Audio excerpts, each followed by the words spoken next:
Hello friends, welcome to the new episode of my channel. আমি অরিত্র। এখন এই ভিডিওর মধ্যে আমরা কথা বলছি দ্য বাস্টার্ডস অফ বলিউডের যে ওয়েব সিরিজটা এসছে আর কি। 7টা এপিসোড রয়েছে, প্রত্যেকটা এপিসোড 35 থেকে 45 মিনিটের মধ্যে রান টাইম আর কি।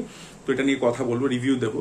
তো দেখুন, আমার অনেকের টিজার ট্রেলার খুব ভালো লেগেছিল, আমার তখন থেকে আর কি খুব একটা ইন্টারেস্টিং লাগছে না। তো লোকে ভাবছে যে আমি নেগেটিভ রিভিউ দেবো, বাট আমার কিছু জিনিস ভালো লেগেছে সিরিজটার মধ্যে, কিছু জিনিস ভালো।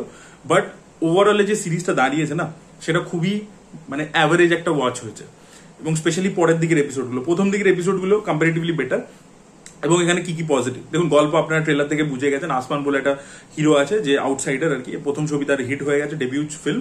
এবং তারপরে তাকে বলিউডে টিকে থাকতে হলে কিভাবে পলিটিক্স হ্যান্ডেল করতে হবে, কি করতে হবে, বেটার প্রোডাকশন হাউসে ছবি সে কিভাবে পাবে।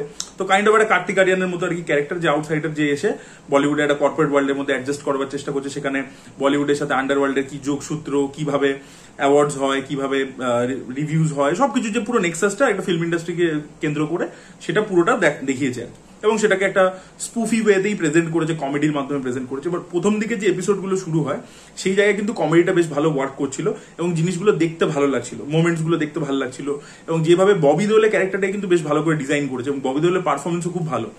এবং রিয়েল যে মোমেন্টস গুলো আছে না, আসমা ওর মায়ের সাথে ওর বাবার সাথে যে মোমেন্টস গুলো আছে, বা ববি দেওলেরও যে অ্যাকচুয়াল রিয়েল মোমেন্টস গুলো আছে কমেডির বাইরে, সেগুলো কিন্তু ওয়ার্ক করেছে, সেগুলো কিন্তু বেশ ভালোই লাগছিল। আর এছাড়া পারফরমেন্স ওয়াইজ যদি বলি, ববি দেওলের কথা বললাম, সে ভালো কাজ করেছে।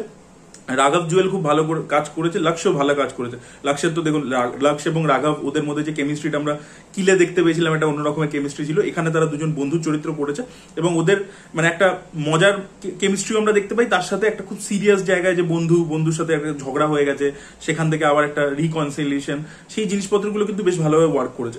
ইমোশনস গুলো কিন্তু বিটস এন্ড পিসেসে ওয়ার্ক করছে এবং কমেডিটা প্রথম দিকে বেশ ভালো ওয়ার্ক করছিল। এবার দেখুন, এখানে প্রচুর ক্যামিওস করানো হয়েছে। কিছু ক্যামিওস গল্পের জন্য প্রয়োজন, যেমন করণ জোহরের ক্যামিওটা গল্পের মধ্যে আর কি ইন্টিগ্রেটেড আর কি। এবং আননেসেসারি ক্যামিওস প্রচুর, যেমন সালমান খানের ক্যামিওটা জাস্ট আননেসেসারি, বা শাহরুখের ক্যামিওটা জোর করে ঢুকিয়েছে, ওটা কোনো প্রয়োজন নেই। আর এবার কি হয়েছে, সিরিজটার প্রবলেম কি, সিরিজটা প্রথম দিকে একটা পুরো লাইট ওয়েতে চলছে, পুরো জিনিসটা এটা স্পুফের মতো করে চলছে। তারপরে না ও খুব সিরিয়াস একটা জোনের মধ্যে যেতে চাইছে, একটা সিরিয়াস গল্প, ড্রামা, সেখানে প্রেম, ঠিক আছে, একটা ছেলে একটা মেয়ের প্রেমে পড়ে যাচ্ছে, সেই জিনিসপত্রগুলোকে দেখাবার চেষ্টা করছে। লাস্টে একটা action scene, real action scene, প্রথম দিকে যে অ্যাকশন সিনটা দিয়ে শুরু হয় সিরিজটা, সেটা হচ্ছে কি যে সেটের মধ্যে একটা অ্যাকশন হচ্ছে, ফিল্মের মধ্যে গ্রিন স্ক্রিন দিয়ে ইত্যাদি দেখাচ্ছে। বাট ক্লাইম্যাক্সের দিকে গিয়ে যে অ্যাকশন দেখাচ্ছে, এবার সেইখানে না জিনিসটা কনভিন্সিং করতে পারছে না। এবং এই যে টোনাল যে শিফটটা, একবার প্রচন্ড কমেডি করছে, ক্যারেক্টারগুলোকে পুরো স্পুফি ওয়েতে ট্রিট করছে, আর পরের মোমেন্টে একদম সিরিয়াস ওয়েতে দেখাচ্ছে, ড্রামাটিক একটা মোমেন্ট দেখাচ্ছে। এই যে সুইচিংটা, কিছু কিছু জায়গায় আপনার জার্ক ফিল হবে, ক্যারেক্টারটা একটু আগে এরকম ভাবে বিহেভ করছিল, হঠাৎ করে এরকম ভাবে বিহেভ করতে শুরু করলো কেন। তো ওই জিনিসটা একটা জার্ক ফিল হবে। এবং পরের দিকের এপিসোডগুলোতে, 7টা আপনি দেখবেন যে গল্পের মধ্যে আর কিছু নেই, এবং তখন ড্র্যাগ করছে ব্যাপারটা। আর কি হচ্ছে যে একটা প্লট পয়েন্ট ধরছে, কিছুক্ষণ এগোচ্ছে, আবার তারপরে ওই প্লট পয়েন্টটা র্যাপ আপ হয়ে গেল, তারপরে ওটার কোনো কন্টিনিউশন নেই, ঠিক আছে। কিন্তু আরো পারফরমেন্সের মধ্যে যদি আমি বলি, রজত বেদি ভালো কাজ করেছে। রজত বেদিকে যেরকম ক্যারেক্টারটা দিয়েছে, মেনলি কমিকই, বাট ওর যে একটা মোমেন্ট আছে ওই সোডাওয়ালার সাথে, যে ও একটা লোক যে 15 বছর আগে থেকে কাজ পাচ্ছে না, 15 বছর ধরে সে স্ট্রাগল করে আছে, তো সেই যে জিনিসটা, ওটা কিন্তু একটা খুব রেলিভেন্ট বিষয়, সেটাকে যেভাবে তুলে ধরেছে সেটাও ভালো লেগেছে। তো জিনিসপত্র যেগুলো তুলেছে সেগুলো আমরা শুনেছি নয় দেখেছি, বাট সেটা যে এক্সাজারেশনটা করেছে না, তো কিছু জায়গায় রিয়ালিটিটা ফিল হয় না, যেটা আমার মনে হয়েছিল। এবং কি এখানে একটা ফিল্ম ফেয়ারের সিনকে পুরো ওম শান্তি ওমের মতো রিক্রিয়েট করতে গেছে। এবার ওম শান্তি ওমের যে ফিল্ম ফেয়ারের সিনটা, ওটা ক্লাসিক কমেডি সিন, দারুণ ভাবে ওয়ার্ক করেছিল। কিন্তু সেটার 10% এখানে কমেডি সিন ওয়ার্ক করে। তো সিরিজটার পরের দিকে গিয়ে নয়, কমেডিটাও আর কি আর ওয়ার্ক করে না।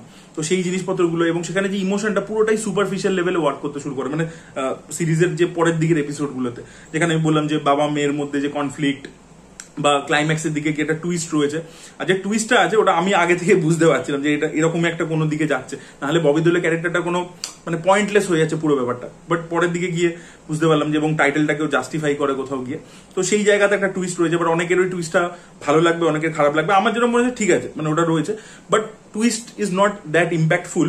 তার কারণ হচ্ছে যে তার আগের যে স্টোরি টেলিংটা, সেটার মধ্যে ওই কনসিস্টেন্সিটা নেই। আপনার একটা পয়েন্টে মনে হবে যে ভাই কোন দিকে যাচ্ছে গল্পটা, দেখাতে চাইছে বলিউডে সবকিছু, কিন্তু গল্পের তো একটা ইউনিডিরেকশনাল ফর্ম থাকবে, সেটা কিছু নেই আর কি, খেয়ে হারিয়ে ফেলে গল্পটা।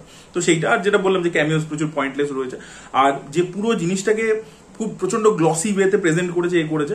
আইম্যাক্সের দিকে একটা কার চেস রেখেছে, সেখানে গ্রাফিক্সের কাজ প্রচন্ড খারাপ হয়েছে, এবং রেড চিলিজের ভিএফএক্স সেখানে গ্রাফিক্সের কাজ এতটা খারাপ, মানে এটা কখনো এক্সপেক্টেড নয়। তো সেই জিনিসটা, এবং দেখুন যেখানে সিনেমার মধ্যে ফিল্ম উইদিন আ ফিল্ম দেখাচ্ছে, সেখানে যদি গ্রাফিক্সের কাজ আপনি ইচ্ছে করে ট্যাকি দেখান তাতে কোনো প্রবলেম নেই, বাট যখন ওটা রিয়েল ওয়ার্ল্ডের মধ্যে হচ্ছে তখন আপনি ওইভাবে দেখাচ্ছেন। তো ওই যে বললাম না, টোনাল জার্কটা আছে, মানে এক্স্যাক্টলি ফিল্মের ভিতরের যে জিনিসটা সেটা আবার কখনো বাইরে চলে আসছে। তো সেই জিনিসটা তো আমি জানি না, মানে আমার অ্যাভারেজ লেগেছে আর কি, পরের দিকের এপিসোডগুলো আমার অতটা জমেনি, সিরিয়াসলি বলছি। আর আপনারা যদি এই টাইপের শো ভালো দেখতে চান, যেখানে আপনি পুরো হলিউড সিস্টেমের খিল্লি দেখতে চান, তাহলে আপনারা স্টুডিও বলে সিরিজটা দেখুন, দারুণ কাজ হয়েছে, এবং ওটা অলরেডি প্রচুর এমি নমিনেশন ইত্যাদি পেয়েছে, জিতেছেও। তো ওটা একটা দারুণ কাজ হয়েছে, মানে ওটাতে আপনি এই সেম জনারের মধ্যে দেখুন যে বেস্ট কি কাজ হতে পারে, তাহলে আপনারা স্টুডিওটা গিয়ে চেক করুন, ঠিক আছে। আরিয়ান খান একটা করবার চেষ্টা করেছে ওই টাইপেরই কাজ, যেটা মানে হলিউডে বহুদিন আগে থেকেই হয়েছে এরকম স্পুফ টাইপের, সেটা প্রেজেন্টেশন করবার চেষ্টা করেছে। আমি বলবো বিটস অ্যান্ড পিসেসের প্রথম দিকের এপিসোডগুলোতে সেটা সফল হয়েছে, বাট পরবর্তীকালে যখন যেখানে মেন ড্রামা বা এর মধ্যে ঢোকে সেখানটা কিছু দারুণ হয়নি। তো সিরিজটা দেখার পরে আপনার মনে হবে যে ঠিক আছে, প্রথম দিকের এপিসোডগুলো ফাস্ট পেজও, এবং যেহেতু ওয়ার্কও করছিল কমেডিটা, তাই জন্য দেখতে ভালো লাগছিল। পরের দিকে একটু মানে যেহেতু ড্র্যাক করছে আর কি মনে হবে, বিকজ যেহেতু গল্পটা বললাম যে পয়েন্টলেস চলছে এবং ড্রামাটা ওয়ার্ক করছে না বা ইমোশনটা ওয়ার্ক করছে না, তো সেটা মনে হচ্ছে। তো এটা অনেস্টলি যেটা ফিল করলাম সেটাই আপনার সাথে শেয়ার করলাম। বাট এই পারফরমেন্স ইত্যাদি কিছু কিছু মোমেন্টস বন্ধুদের মধ্যে, এই রাঘব জুয়েলার লাক্সের মধ্যে, সেগুলো কিন্তু ওয়ার্ক করেছে। তো এটাই বলা ছিল, আপনাদের কেমন লেগেছে অবশ্যই কমেন্টে লিখে জানাবেন। এই ভিডিওটা ভালো লেগে থাকলে লাইক করুন, শেয়ার করুন, চ্যানেলকে সাবস্ক্রাইব করতে ভুলবেন না। বাই।